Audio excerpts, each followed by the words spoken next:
Hello बेटा, hello, good evening all of you. आ जाइए सभी फटाफट से। बहुत दिनों बाद मैडम बायोलॉजी की क्लास लेने आई हैं। आई होप सो लेट ना हुआ हो ज़्यादा। आज थोड़ा सा क्या है, लाइट के फ्लक्चुएशन के कारण क्लासेस की टाइमिंग थोड़ी सी आगे पीछे हो गई, मतलब थोड़ा सा लेट हो गया है, लेकिन कोई बात नहीं, ज़्यादा लंबा लेक्चर नहीं लूंगी मैं। वैसे भी आज इंट्रोडक्टिव क्लास है तो थोड़ा थोड़ा ही पढ़ रहे हैं हम। कल से हम बढ़िया से रिदम के साथ स्टार्ट करेंगे। तो जितने भी मेरे बायोलॉजी वाले बच्चे हैं, बताओ मुझे थम्स अप करके कि यस मैडम सब कुछ ठीक है, सब बढ़िया चल रहा है, आवाज वगैरह सब कुछ ओके है।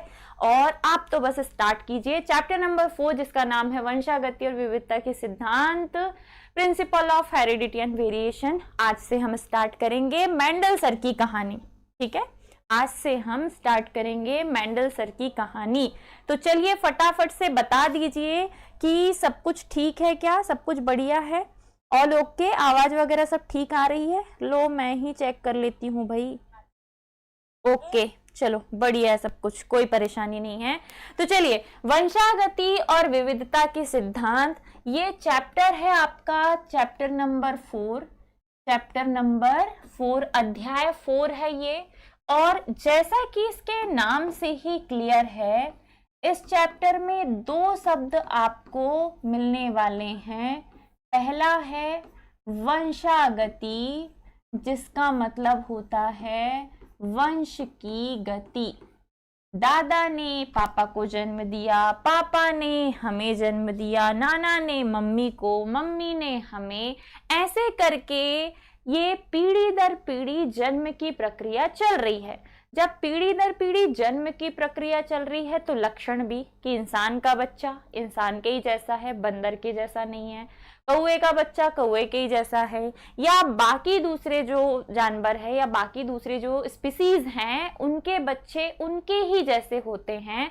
शेर का बच्चा खरगोश के या हिरण के बच्चे के जैसा नहीं होता, वे अपने माता पिता के समान ही होते हैं। मतलब जो बच्चे होते हैं, जो संतान होती है, जो संतति होती है, उनके लक्षण अपने माता पिता के समान होते हैं।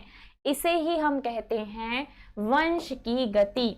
और वंश की गति का मतलब है लक्षणों का पीढ़ी दर पीढ़ी स्थानांतरण। पीढ़ी दर पीढ़ी स्थानांतरण, लक्षणों का पीढ़ी दर पीढ़ी स्थानांतरण कहलाता है वंशागति। आप इसे आनुवांशिकी यानी कि जेनेटिक्स के नाम से भी समझेंगे। ठीक है, यहां तक क्लियर है बेटा। अब लक्षणों का पीढ़ी दर पीढ़ी स्थानांतरण वंशागति कहलाता है, तो फिर विविधता का क्या मतलब है madam? What is the meaning of विविधता? यानी कि वेरिएशन। हेरिडिटी तो हो गई, जेनेटिक्स या हेरिडिटी तो हो गई। वेरिएशन का मतलब क्या है कि लक्षण वंश एक पीढ़ी से दूसरी पीढ़ी में तो जाएंगे, लक्षणों का पीढ़ी दर पीढ़ी स्थानांतरण तो होगा। लक्षण एक पीढ़ी से दूसरी पीढ़ी में तो जाएंगे, लेकिन किंतु परंतु कुछ विविधताओं के साथ, कुछ चेंजेस लेके, कुछ विविधताओं के साथ, कुछ वेरिएशन लेके। इसका मतलब क्या हुआ? तो इंसान का बच्चा इंसान के जैसा ही है, हम हमारे माता पिता के ही बच्चे हैं, बट क्या हम हमारे माँ पापा की फोटोकॉपी हैं? क्या हम हमारे मम्मी पापा की फोटोकॉपी हैं, जेरोक्स कॉपी हैं? तो आप बोलोगे नहीं, नहीं मैडम, हम उनकी जेरोक्स कॉपी नहीं है। कोई भी दूर से देख के ही पहचान लेगा ये मिसेस पटेल है या मिस्टर पटेल है, या ये अमन है, ये सुरेंद्र है, ये उसके पापा, ये उसकी मम्मी, सबको अलग अलग हम पहचान सकते हैं। कोई भी व्यक्ति किसी दूसरे व्यक्ति के जैसा नहीं है, कोई भी व्यक्ति किसी दूसरे व्यक्ति के जैसा नहीं है। आप सोमा क्लोन को या क्लोन्स को छोड़ दो, है ना, या ऐसे जुड़वा बच्चों को छोड़ दो जो एक ही अंडे से बनते हैं, उनको छोड़ के बाकी किसी में भी तुम्हें समानता देखने को नहीं मिलेगी। सब एक दूसरे से थोड़े ना थोड़े भिन्न है, सबके बायोमेट्रिक अलग है, सबके आई स्कैन अलग है, रेटिना लार्वा जो होता है हमारा, डीएनए हमारा अलग है। तो ये सारी जो सिचुएशन आई है कि मम्मी पापा का डीएनए हम में आया, हमारे अंदर उनके लक्षण आए, ठीक है, हमारे अंदर मम्मी पापा के लक्षण आए। लक्षण कैसे कि भैया उनकी 2 आंखें थी, हमारी भी हैं, उनके 2 पैर थे, हमारे भी हैं, हमारी पूंछ नहीं है, उनकी भी नहीं थी, है ना। तो ये जो लक्षण उनके हम में आए हैं, इन लक्षणों की एक पीढ़ी से दूसरी पीढ़ी में लगातार वंशागति हो रही है।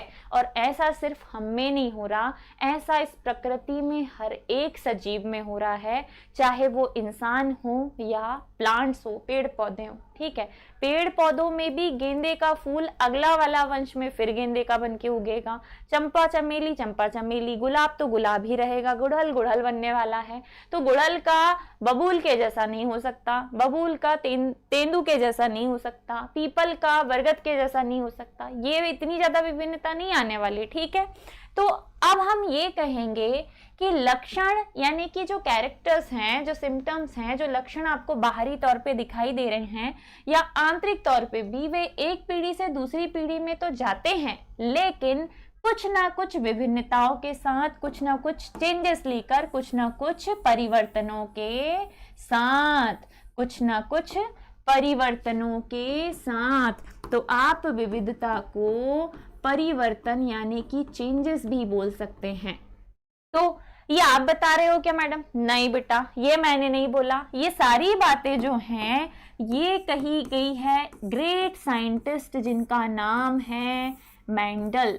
ग्रेगर जॉन मेंडल ने बताया, सर ग्रेगर जॉन मेंडल ने बताया कि वंशागति के लिए एक विरक्त इकाई जिम्मेदार है। एक वंशागति के लिए एक विरक्त इकाई मतलब कुछ ना कुछ एक ऐसी यूनिट है जो जिम्मेदार है, विरक्त इकाई जिम्मेदार है। और इसे इन्होंने कहा था, जिसे मेंडल ने कारक कहा। बेटा मेंडल ने क्या कहा?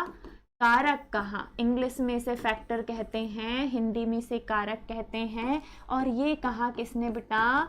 मेंडल ने। ठीक है, जो वंश की गति हो रही है, लक्षण एक पीढ़ी से दूसरी पीढ़ी में जा रहे हैं, चाहे इंसान में हो या पेड़ पौधे में, एक पीढ़ी से दूसरी पीढ़ी में लक्षणों को ले जाने वाला जो है वो कारक है। ऐसा मैं नहीं कह रही, ऐसा कहा था सर ग्रेगर जॉन मेंडल ने। ऐसा कहा था सर ग्रेगर जॉन मेंडल ने। उन्होंने कहा कि भैया सर ग्रेगर जॉन मेंडल ये एक चर्च के पादरी थे बेटा, ये एक चर्च के पादरी थे और उसी चर्च में रहकर इन्होंने बहुत सारे एक्सपेरिमेंट किए और अलग अलग प्रकार के नियम दे डाले, जिसके कारण आज हम इन्हें फादर ऑफ जेनेटिक्स यानी कि आनुवांशिकी का पिता कहते हैं। ये जो मेंडल सर हैं हमारे, ये फादर ऑफ जेनेटिक्स यानी कि आनुवांशिकी के पिता कहलाते हैं, आनुवांशिकी के पिता कहलाते हैं। और ये तुम्हारे ऑब्जेक्टिव के लिए बड़ी ही इंपॉर्टेंट लाइन है कि आनुवांशिकी के पिता या फादर ऑफ जेनेटिक्स कौन है? तो आप बोलोगे द ग्रेट साइंटिस्ट जिनका नाम है ग्रेगर जॉन मेंडल। चलो, क्या यहां तक आप लोगों को समझ में आया? वंशागति, वंश की गति, लक्षण का एक पीढ़ी से दूसरी पीढ़ी में पहुंचना। लेकिन हम हमारे पेरेंट्स के क्लोन नहीं हैं, हम उनकी फोटोकॉपी नहीं हैं, हम हूबहू उनके जैसे नहीं हैं, हम उनसे थोड़े अलग हैं। और ये अलग होना ही है विविधता यानी कि वेरिएशन, कि हम में लक्षण तो उनके ही आए हैं लेकिन थोड़े बहुत परिवर्तनों के साथ। इसीलिए उनका और हमारा फिंगरप्रिंट अलग है, हमारे चेहरे की और उनके चेहरे की बनावट अलग है, हम दिखने में उनसे अलग हैं, साथ ही हमारा आई स्कैन उनसे अलग है ना। हमारा डीएनए बिल्कुल उनके समान है पर थोड़ा सा उनसे अलग है, थोड़ा सा मतलब 0.001% बस अलग है, जिसके कारण हमारे फिंगरप्रिंट उनके फिंगरप्रिंट से अलग होते हैं। तो ये सारी विभिन्नताएं हमारे अंदर आ गई। अब सर ग्रेगर जॉन मेंडल ने बोला कि वंशागति के लिए एक विरक्त इकाई जिम्मेदार होती है, इस इकाई को कहा जाता है कारक। और वंशागति यानी कि आनुवांशिकी के क्षेत्र में इन्होंने बहुत सारे काम किए हैं, बहुत सारे प्रयोग किए हैं, इसीलिए सर को आनुवांशिकी का पिता यानी कि फादर ऑफ जेनेटिक्स कहा जाता है। लेकिन कुछ ही समय बाद एक और ग्रेट साइंटिस्ट आए जिनका नाम था जोहानसन।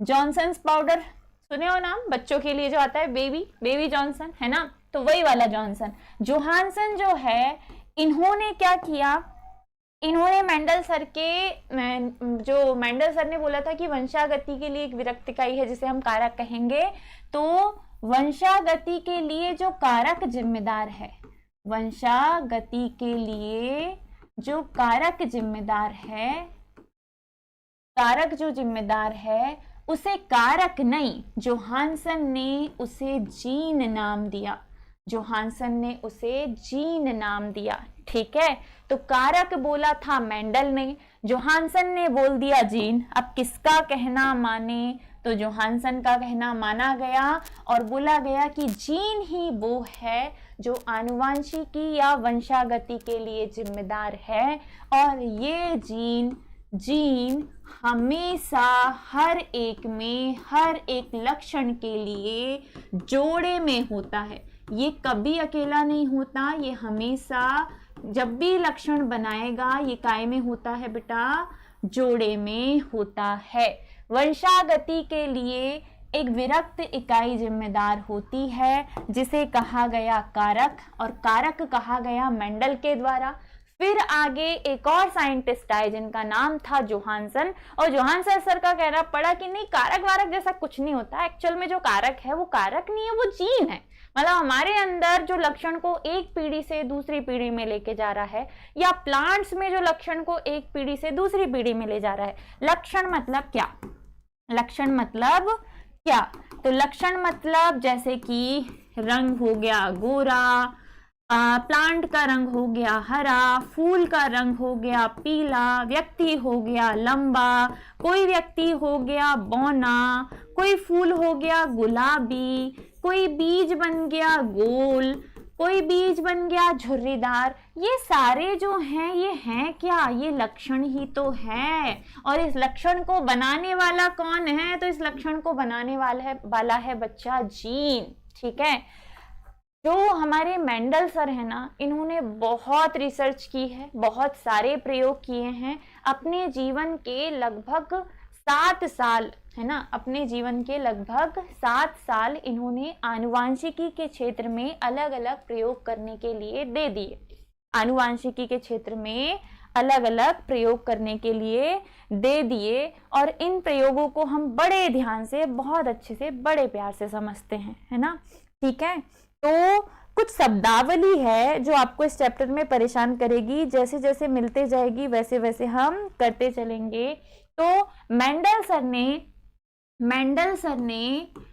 मेंडल ने आनुवांशिकी के क्षेत्र में कई प्रयोग किए, आनुवांशिकी के क्षेत्र में कई प्रयोग किए। ठीक है, कई प्रयोग किए। इन प्रयोगों के लिए उन्होंने मटर के पौधे का चुनाव किया।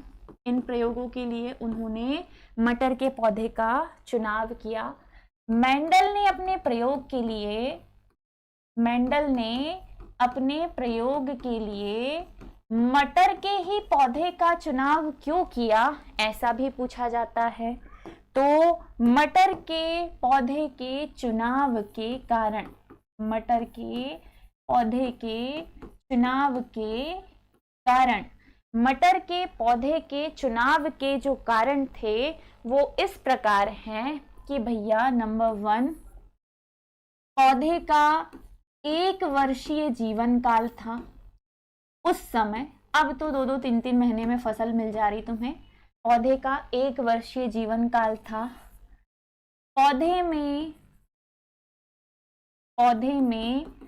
स्पष्ट विरोधी लक्षण उपस्थित थे, स्पष्ट विरोधी लक्षण जो थे वो उपस्थित थे।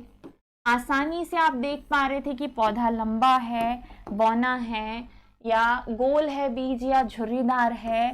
तीसरा, जो प्लांट है उसका जो फ्लावर है वो द्विलिंगी था। कैसा था बच्चा, द्विलिंगी था। एक ही प्लांट पर नर और मादा दोनों ही भाग उपस्थित थे। एक ही प्लांट पे नर और मादा दोनों ही जो वो थे, क्या बोलते से लक्षण थे, वो उपस्थित थे। अगला है द्विलिंगी स्पष्ट गुणों का पाया जाना हो गया, 1 वर्षीय जीवन काल और परिणाम तेजी से प्राप्त होना। आसान संकरण, आसानी से हाइब्रिडाइजेशन हम कर सकते हैं और परिणाम तेजी से प्राप्त होना, परिणाम तेजी से प्राप्त होना।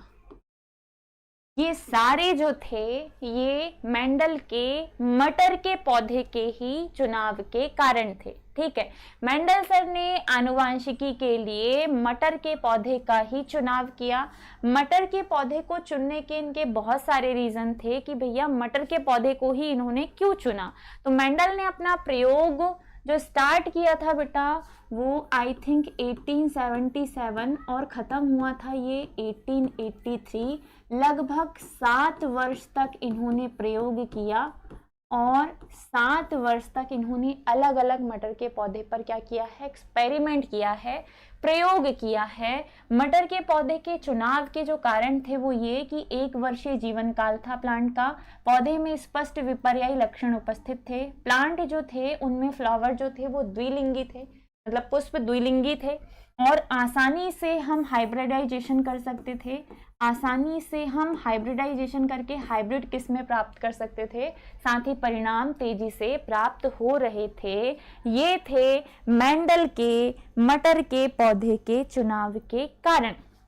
तो क्या पढ़ा आज हमने? आज हमने सिर्फ इंट्रोडक्शन पढ़ा है कि वंशागति और विविधता है क्या। वास्तव में ये जो है इस शब्दावली को हमने डिस्कस किया, फिर हमने मेंडल सर की बात की। मेंडल सर ने आनुवांशिकी के क्षेत्र में बहुत सारे काम किए हैं, इसी वजह से इन्हें फादर ऑफ जेनेटिक्स, आनुवांशिकी का पिता कहा जाता है। इन्होंने कहा कि लक्षण को एक पीढ़ी से दूसरी पीढ़ी में कारक लेके जा रहा है जो कि जोड़े में है। बाद में उस कारक को जीन नाम दे दिया जोहानसन ने, और जीन भी जोड़े में ही था जो लक्षण को एक पीढ़ी से दूसरी पीढ़ी में लेके जा रहा है। मेंडल ने आनुवांशिकी के क्षेत्र में बहुत सारे प्रयोग किए और इन प्रयोगों के लिए उन्होंने मटर के पौधे का चुनाव किया। मटर के पौधे के चुनाव के कारण आपसे पूछे तो आपको इन कारणों को एक्सप्लेन करके लिखना है कि पौधा आसानी से हाइब्रिडाइजेशन कर सकता है, उसका 1 वर्षीय जीवन काल था, अब तो 2, 2.5, 3 महीने में आपको मटर की फसल मिल जाती है। प्लांट जो थे उनमें फ्लावर द्विलिंगी थे, मतलब एक ही पौधे पे नर और मादा दोनों ही भाग उपस्थित थे, डाइकॉट प्लांट था, और साथ में आसानी से संकरण कराया जा सकता था। और लगभग 7 वर्ष तक इन्होंने अपना सर खपाया है मटर के ऊपर, तो हमें कम से कम इस पर 15 दिन तो बात करनी ही पड़ेगी। अब मुद्दे की बात, इस चैप्टर में हमें क्या क्या पढ़ना है? इस चैप्टर में हमें पढ़ने हैं मेंडल के प्रयोग। ये प्रयोग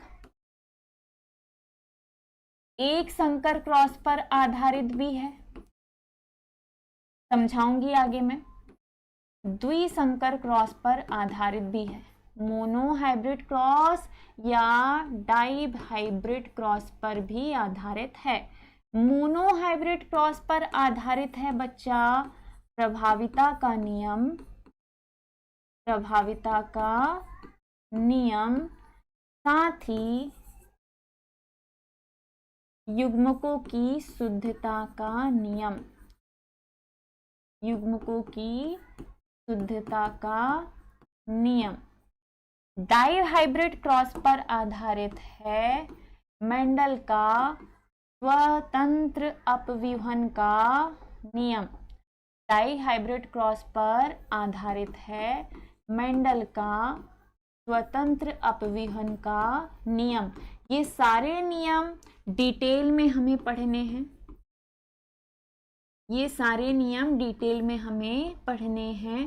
इसके बाद हम पढ़ेंगे मेंडल सर से विचलन के जो नियम दिए गए थे, मेंडल के नियम से विचलन के नियम जो दिए गए हैं, जो मेंडल से हटके किसी और साइंटिस्ट ने दिए, फिर इसी के आधार पे हम संकर पूर्वज क्रॉस और टेस्ट क्रॉस निकालेंगे।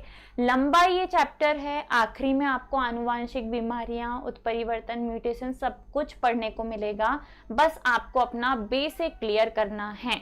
याद रखिएगा, इसमें एक भी लाइन आपकी डिसइम्पॉर्टेंट नहीं है, सब कुछ इंपॉर्टेंट है, सब कुछ पढ़ना है। इसी के अंदर से ऑब्जेक्टिव पूछेगा, इसी के अंदर से 2 नंबर का क्वेश्चन, इसी के अंदर से 3 और इसी के अंदर से 4 नंबर का क्वेश्चन।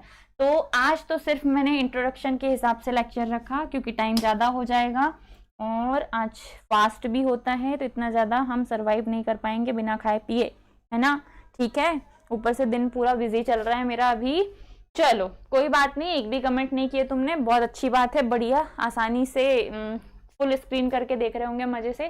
चलिए बेटा, आई होप एक बार रिवीजन करना, आज जितना भी पढ़ा है तुम्हें समझ में आया होगा। कोई डाउट रह जाए तो कल की क्लास में पूछ लेना, पर पूछ ही लेना। चलिए, ख्याल रखिएगा अपना, स्वस्थ रहिए, मुस्कुराते रहिए, ऐसे ही अपना प्यार, अपना सपोर्ट, अपना डेडिकेशन बनाए रखिए। कल मैंने एक वीडियो शूट किया, कल हमारी एक बच्ची है जिसका सिलेक्शन हुआ है शिक्षा संबल योजना के तहत, जो अभी कोटा गई है नीट की प्रिपरेशन के लिए। तो सर ने अभी तक एडिट करके डाला ही नहीं, है ना। मेरे को अच्छा नहीं लग रहा कि मैंने शिद्दत से शूट वूट कर लिया, उसका प्रमोशन भी कर दिया, वो उस बच्ची को एप्रिसिएशन भी दे दिया गया, उसको मतलब गैदरिंग भी दे दी हमने एक तरीके से, बाय बाय वाली, है ना। और अभी तक तुम लोगों को उसकी कोई अपडेट नहीं मिली है, बहुत गलत बात है। सर प्लीज़ टाइम निकालें और अपना पेंडिंग काम करें। मैं लाइव बोल रही हूँ ये बात, तुम लोग भी कमेंट करके बोल देना, ठीक है। चलो बाय बाय बेटा, टेक केयर, ख्याल रखो अपना, ऐसे ही स्वस्थ रहो, मस्त रहो, मुस्कुराते रहो और पूरे जोश के साथ अपनी पढ़ाई जारी करो, है ना। चालू कर दो, जून एंडिंग में है भाई, अब ज़्यादा टाइम नहीं है हमारे पास।